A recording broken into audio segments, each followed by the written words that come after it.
Bugun oshxonaga bu o'lim, bu millat uchun o'lim. Men shuni o'lim deb qabul qilaman. U nima siz oshxona restoranga nasiyaga savdo yo'q deb yozib qo'yibdi.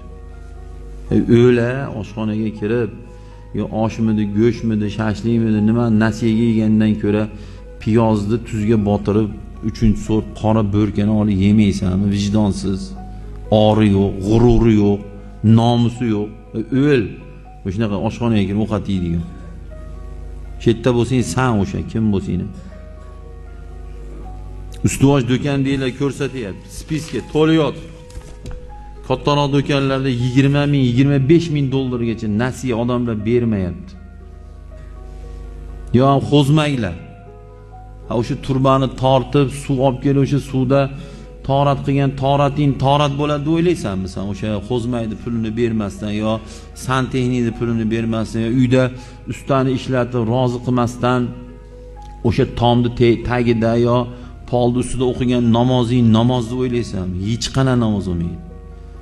Yo ustosh kiyib olib uylanib, yo ustoshni olib pulni bermay o'shani kiyib namoz o'qiganlar namoz deb o'ylaysanmi sen?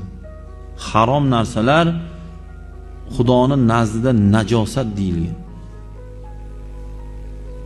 Ya'ni uyga olingan jihozlarning pulini bermay yo o'shalarni qo'ygan elektrik bor, santexnik bor, duradgor bor, devolkash bor, suvoqchi bor, pataloychi bor. Shularni haqqini bermay norozi qilib yoki kelishgan puldan ya endi o'tib berasan deb majburiy rozi qilib bergan.